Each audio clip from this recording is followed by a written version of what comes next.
Mes parents sont français, en Bourgogne, en Corrèze et en Martinique. Et il n'y a pas plus français que ça. Ils voulaient que j'aille où? Où? Que je parte en exil, tu vois? Parce que ça n'a pas de sens.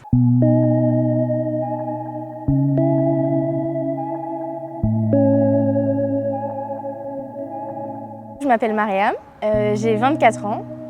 Je suis étudiante à l'université en dernière année de master en sociologie et en audiovisuel. Quand je suis rentrée à l'université, je voulais m'engager dans une association et au fur et à mesure, je faisais de plus en plus de choses. Et je suis devenue présidente au niveau de mon université.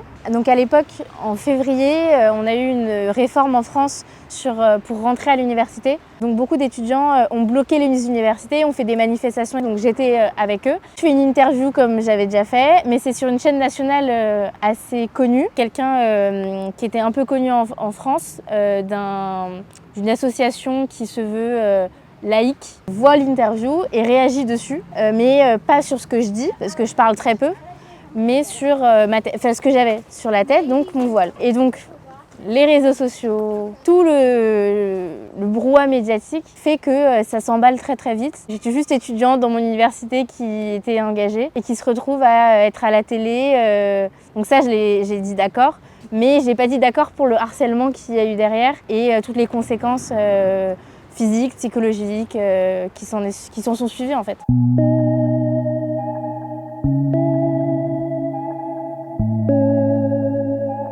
En 2018, j'avais 19 ans.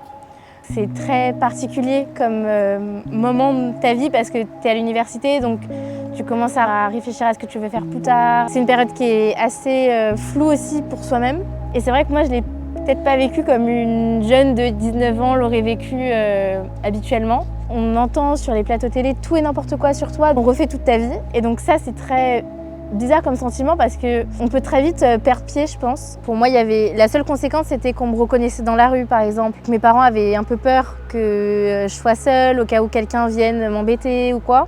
Ensuite, il y a des conséquences sur le long terme, c'est-à-dire psychologiques, de toujours regarder derrière soi, se dire est-ce qu'on me suit pas? J'ai été voir une psychologue, pas une parce que voilà, mais plusieurs psychologues. Parce que j'en avais besoin en fait pour évacuer tout le stress que ça a été et toute cette période compliquée. Par exemple, je me suis fait opérer, on m'a retiré la vésicule biliaire, donc c'est pas directement lié avec ce qui s'est passé à l'époque, mais c'est une conséquence à mon sens sur le long terme parce que c'est des années de fatigue, de stress psychologique, etc.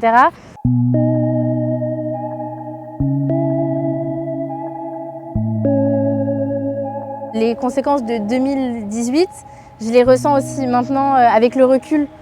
Quand je vois ce qui se passe sur les abayas par exemple, je me dis les filles qui portent des abayas aujourd'hui et qui se font harceler sur les réseaux sociaux ou par leurs professeurs ou la direction de l'école, c'est des conséquences qu'elles vont avoir ensuite sur leur vie plus tard. Et c'est ça, je pense, qui me rend vraiment triste, profondément.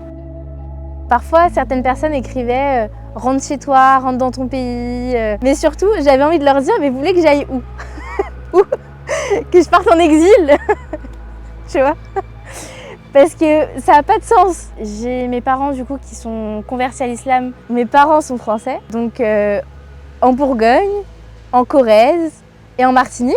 Il n'y a pas plus français que ça.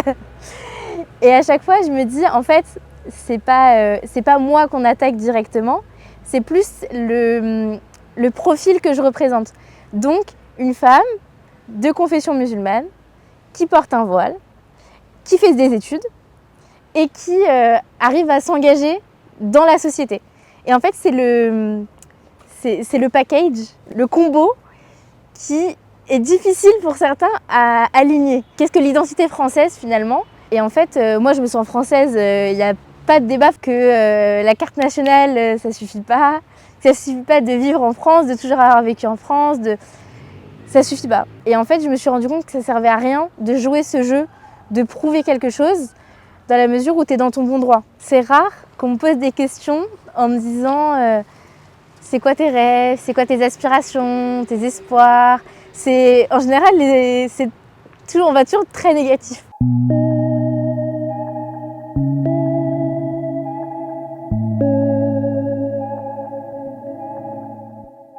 J'ai envie de m'acheter une caméra pour pouvoir avoir la liberté de filmer ce que je pense être important. Donc peut-être dans plusieurs années, faire ma propre boîte de production. Mais c'est difficile, c'est un combat quotidien entre ce que je veux et les peurs. C'est toujours en confrontation. Donc on essaie de faire avec.